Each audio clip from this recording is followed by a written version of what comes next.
Part 9. Magulo man ay sinimulan ko na, ang pag-iwas at paglayo kay Giz ng palihim. Kahit na maayos kami nang makita kami ni Tina. Natatakot na ako sa katotohanan na umaasa na si Giz para sa aming dalawa. Na naghahangad na siya ngayon na magiging kami balang araw.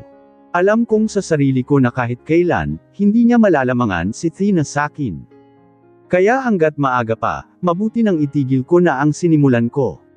Ang gago lang ng desisyon ko, dahil pinaasa ko siya at binigyan ng pagkakataon na mahulog sakin, pagkatapos ay iiwanan ko siya sa ere. Ngunit mas maigi na yung ganito. Kaysa naman ay masaktan siya kapag nalaman niya ang totoo. Ayokong malaman niya na ginamit ko siya para masubukan kong kalimutan si Tina. I tried to love her, but it still, nothing happened. I cared for Giz now, so why I'm doing this? Pero yung tungkol sa annulment, tuloy na talaga yun. I talked already to attorney, my uncle and one of our legal attorneys.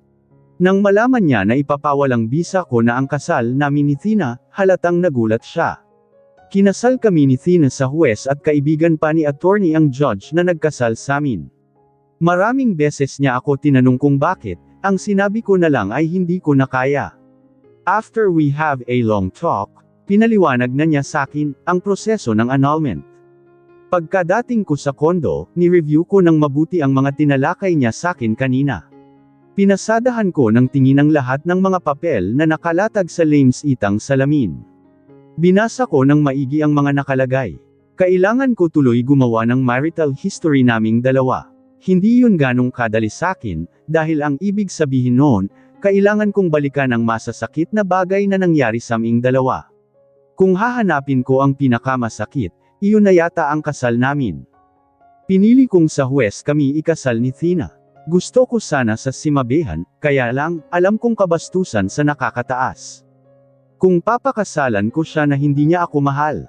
I promised to myself that I'll marry her when the time comes, that she already in love with me. Kaso, malabo na dahil sismulan ko na ang petisyon ng annulment. Maliwanag pa sa alaala ko kung paano siya umiyak habang nakatingin sa kin at sinabi. Ang mga vow namin. Durog na durog ako noon dahil hindi ko kayang umiiyak siya ng ganon. Puno ng galit ang mga mata niyang tinitingnan ako, na kulang na ay sabihin na niyang mamatay nako. Noong nagtanungan na ng uydus, kinabahan ako ng labis, dahil ang tagal sumagot ni Tina. Pero sa huli, nakahinga ako ng maluwag nang tumugon din siya ng uydu. But her eyes that were staring at me were full of rage. Dama ko ang pagsumpa niya sakin. Mahaba at matagal ang proseso ng annulment. Lahat ng baho naming mag-asawa ay alam kong malalantad sa lahat, pero kung ito man ang paraan para maibigay ko kay Tina. Ang hinihingi niya, kahit na masakit, gagawin ko. Dinukot ko na sa bulsa ang Android phone ko at dinial ang number niya. Dinlit ko na sa speed dial ko ang number ni Tina, pero, kabisado ko pa rin ang number na ginagamit niya. Matapos ng ilang ring, sumagot na siya sa tawag ko, hello. Parang kinakabahan siya sa kabilang linya. Are you busy tomorrow? I asked coldly. Hindi naman, bakit? Naguguluhan niyang tanong. Let's talk about the thing you've been waiting about me, Tina. Petition of our annulment, mas malamig kong ani. Hinintay ko ang pagsagot niya sa kabilang linya. Pero nakakatatlong minuto na yata ay hindi pa rin siya sumasagot. Tina, I called her name again. Yes. Okay. Tell me kung saan tayo magkikita. Nang natapos ang tawag ay hinagis ko sa kama sa likod ko ang phone. Sumandig ako sa swivel chair at napapikit ng mariin. Finally, Tina, you've won. Panalo ka na at sa wakas. Mawawala ka na ng tuluyan sa kin. Akala mo, madaling umaktong malamig sa'yo. Tang na, hindi, kasi, kung pwede lang na magsumamo ulit at bumalik ka sakin ay gagawin ko. Pero mas lalo mo lang akong binigyan ng dahilan na mapalayo sa'yo. Noong nakita mo ako, hindi ko man lang makita sa mga mata mo na namiss mo ako. Kasi ako, Tina, miss na kita. Gusto kitang hagkan, pero piniga ang puso ko nang sa marinig ko na gusto mo na talagang maghiwalay tayo. Kung alam mo lang, Tina, kung gaano ako ketekot ngayon na makakawala ka na sakin, na mawawalan na ako ng karapatan sa'yo. Na hindi ka na akin. Ang bigat sa dibdib, Tina ang bigat-bigat. Pumunta ako sa restaurant kinabukasan ng hapon. Restaurant iyon ng kaibigan kong si Isaac. Dito ko na piniling magkita kami ni Thina, dahil alam kong magiging pribado ito para sa aming dalawa. Pagkapasok ko pa lang sa loob ay ang imahe agad ni Thina ang hinanap ko. Sa kaunting paglingalang ay nakita ko na agad siya. Nang magtapo ang mga mata namin, parang tumigil na naman ang mundo ko. Hayon na naman ang mga mata niyang malalim at ang kanyang mga kilay na matalas. Pero, nakakapagtaka, hindi mukha ng isang supladang babae ang nakikita ko ngayon. Ba't ang lamlam ng mga mata niya? At bakit mas lalo siyang gumaganda sa paningin ko? I could feel my heart racing. I want to hug her and tell to her that I misses her. Damn it. Control your emotions, Dan, nandito ka para sa isang dahilan. Napatayo siya sa kinauupuan niya nang makita ako. Pinatigas ko ang ore ko para, hindi niya makita na nanlalambot ako ngayon na nakita ko na naman siya. Sinenyasan ko siyang umupo at dumiretso na ako sa harapan niya, saka umupo rin. Nagkatitigan kami. 2 freaking months is equal to 2 long years. I've been longing for my wife. No, she will be my ex-wife and I should get used now. Binuksan ko ang briefcase na hawak ko at nilabas ang folder na naglalaman ng lahat ng papeles tungkol sa petisyon. Nilahad ko iyon sa kanya. These are the procedures of the annulment. I hired already an attorney na mag-aasikaso ng lahat-lahat. He talked to me all about the procedures. Read it. Bahagyang nanliit ang mga mata ko dahil sa reaksyon na pinapakita niya ngayon. She's weird. Bakit nanlalambot siya? Pinilig ko ang ulo ko. Hindi ko na dapat siyang alalahanin pa. Matagal niyang pinagmasdan ang folder na hawak ko bago iyon kinuha. Binuklat niya rin iyon pagkatapos, saka inisa-isang tingnan, ang lahat ng papel na nasa loob. Uncle told me that we should do a marital history. Alam kong mabigat sa'yo na gawin iyon, dahil sa mga nangyari sa itang dalawa. Kaya, ako nang gagawa. Ako na rin ang mag-iimbento. Gagawin kong psychological incapacitated ako para maniwala sila. Malaki ang laban mo dahil sa physical abuse. Patuloy lang akong nagpapaliwanag habang itong si Thina, tulala pa rin sa hawak niyang mga papel. The process is quite long and complicated, but don't worry, medyo mapapadali naman yan since sa huwes naman tayo kinasal.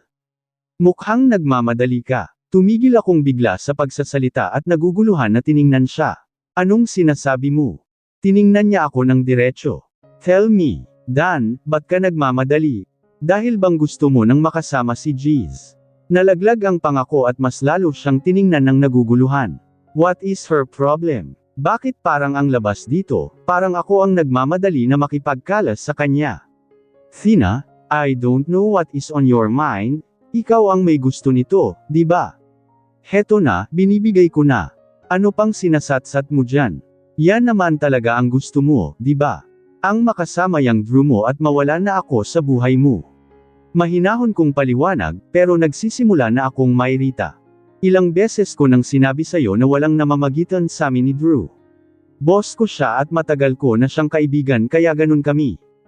Pero walang magkaibigan na babae at lalaki na halos ipagdikitan na nila, ang mga sarili nila sa isa't isa. Hindi ko na napigilan ang sumigaw. Mabuti na lang at walang mga tao dahil ni-reserve ko ito. Thina, basahin mo na lang yan, pwede. Ayoko nang pinag-uusapan ang mga bagay na yan. Sa korte na lang, naiirito kong sabi. Umiwas siya ng tingin. Ano bang dahilan kung bakit mo ako pinakasalan, Dan?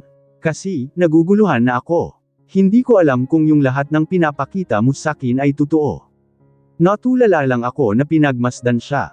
Maraming tanong ang sumasagi sa isip ko. I don't really get her. Kahit na asawa ko siya, hindi ko alam kung anong mga tumatakbo sa utak niya. I told you that I love you, wala sa sarili kong sabi. Tiningnan niya ako ng maigi. Iyong titig niya na halos tumatagos sa kaluluwa ko. Gusto kong bumitaw at iwasan ang tingin niya but I want her to see me that I'm sincere. At least, sa pagkakataon na ito, makikita niyang totoo ako. Kung mahal mo nga ako, bakit pinilit mong ipakasal ako sa'yo? Alam mo namang wala akong nararamdaman sa'yo, hindi ba? Why is she asking me these things now? Ano bang gusto niyang mangyari? I smirked. Why is it important for you to know now? Sabi mo nga, hindi mo ako mahal, di ba? Hindi ba dapat matuwa ka dahil tsansa mo na ito na mawala sakin? Hindi mo na dapat binabagabag ang sarili mo sa bagay na yan. Because huminga siya ng malalim. Pumikit siya, saka lumunok. Nagulat ako nang itulak niya palapit sakin. Ang blue na sliding folder. I want to know. I want the whole truth, Dan. Kung hindi kita nabigyan ng pagkakataon noon, I will give you a chance now. Napaawang ang labi ko sa laking gulat ko. Nanliliit ang mga mata ko na tinitingnan siya ng maigi. What? Really? Ngumisi ako, umiling at hindi makapaniwala. Pumungay ang mga mata niya. I'm doing this because I want answers, too, Dan. I want answers for myself. Answers. You don't need it, walang emosyon kung pahayag. I need it, matigas niyang ani. I need to know everything. Tumuwid ako ng upo at tiningnan siya ng maigi. Then, anong gagawin mo? Huminga ulit siya ng malalim. I am not accepting the petition. Dadalhin ko pa rin ang apelyido mo. We will be living as husband and wife. I looked at him with so much disbelief again. Tumahimik ako ng ilang saglit. What now, Dan? Hindi ba, matayog na ang desisyon mo na buburahin mo na? Ang kasal niyong dalawa, ba't naguguluhan ka na ngayon? What if these are all her trap to have a revenge on you? Pinilig ko ang ulo ko at nag-isip ng maraming beses, Thina is giving me a chance. Sa simula pa lang naman, di ba, ito na ang gusto kong mangyari. Kahit na natagalan, binibigyan na niya ako ng pagkakataon na isalba pa ang buhay naming mag-asawa. Sa isang pitik lang, nabura lahat ng desisyon ko para sa araw na ito, yung tunnel na tinatakbuhan ko, biglang-bigla na lang nagkaroon ng liwanag. Ang lahat ng pait at bigat sa dibdib ko, lahat ng iyon, napawi, dahil sa lahat ng kanyang sinabi. Tinigasan ko ang pangako. Wala nang bawian, Thina, malamig kong ani, once that you finalized it, you will be a Montenegro again. Hindi kita pinipilit dito, that is your decision, not mine. Kinagat niya ang kanyang labi, at hinuli ang tingin ko. Yes, wala nang bawi. Hindi ko na siya pinatapos magsalita, dahil tumayo akong bigla at kinuha ang kanyang kamay para may akap ko. Damn, Thina, I told you, Thina, I said, kissing the top of her head. Just give me a chance to prove my love on you and everything will be alright, Thina, you don't know how hard it is to pretend being cold to you. Kanina pa ako nangangating yakapin ka, paulit-ulit kong sinabi habang walang katapusang hinahalikan ko, ang ulo niya, inaamoy-amoy ko ang ulo niya. Her scent, damat. I miss it. Naramdaman ko ang pag-akyat baba ng kanyang dibdib. Wala akong maipapangako. I promise that I'll do my duties as your wife. Ikinwento ko kay Dane, ang lahat ng nangyari sa amin ni Thina for this past months matapos ng nangyari sa amin ni Thina. Nasa office siya ngayon. Nagulat na lang ako na isang marahas na hininga ang pinakawalan niya. What, kuya? Nasa na ang utak mo? Tinapon mo na. Ba't ka pumayag? Puno ng frustration niyang tanong. She gave me a chance. Hindi ko na yun pakakawalan pa, sabi ko, binababa ang blind sa bintana. Nakita ko sa gilid ng mga mata ko ang pag-iling niya. You are unbelievable and insane at the same time, kuya. Sinaktan ka na lahat-lahat, sa huli, ikaw pa rin, ang babawi. Paano kung ang lahat ng sinabi niya sa iyo ay puro kasinungalingan, kuya?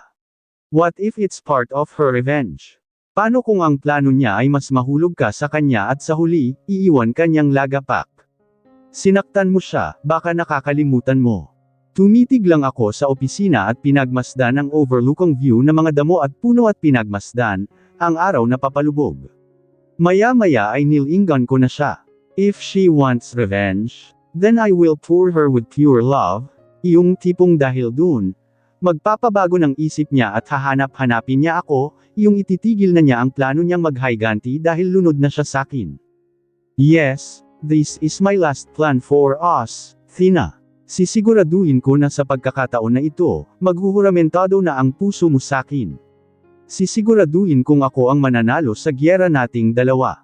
Nagising ako sa mumunting sinag ng araw na galing sa blinds ng bintana ko, isang ngiti ang unti-unting kumalat sa mukha ko.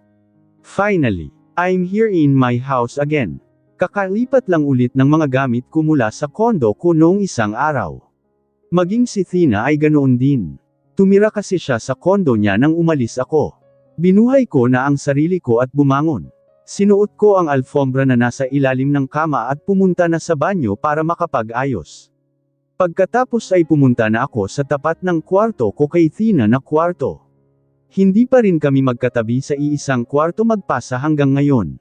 Ayokong makaramdam siya ng pagkaasiwa, dahil mabilis ang takbo ng pagbabago sa buhay naming dalawa. I don't want to rush things because this is my last chance. I want to take things slow. Pinahit ko ang doorknob ng dahan-dahan. Maybe she's asleep, so I should not create any noise. Pero, pagbukas ko ng pinto ng tuluyan, natulala ako at pakiramdam ko, naubos, ang lahat ng dugo na mayroon ako. Wala na siya roon. Napakalinis ng kwarto niya na para bang hindi nagamit. Pinakinggan ko ang buong kwarto at wala man lang akong naririnig na kahit na anong rag-asa ng tubig. Napamura ako ng malutong sa isip ko, Thina left me. She did leave me. Nangangatog ang tuhod kong nilisan ang kwarto niya at patakbong bumaba sa salas. Nararamdaman ko ang pagkalat ng kirot sa buong sistema ko. Magkahalong kaba at takot ang namayani sa akin. Akala ko ba, ayos na kami. Ba't bigla-bigla, iniwan niya ako? Pinaglalaroan niya ba ako? Ito na ba yung paghihiganti na tinutukoy ni Dane? Ba't ang bilis? Akala ko ba, bibigyan niya ako ng tsansa na patunayan kung gaano ko siya kamahal? Habang panay ang pag-ulap ng mga nakakatakot na tanong sa isip ko ay panay rin ang paglinga ko sa buong bahay. Hindi ko na alam kung paano ko babaligtarin ang buong bahay, matagpuan lang siya. Habang patagal ng patagal ang paghahanap ko ay mas lalong lumalakas ang kabog ng dibdib ko. Dammit, Thina.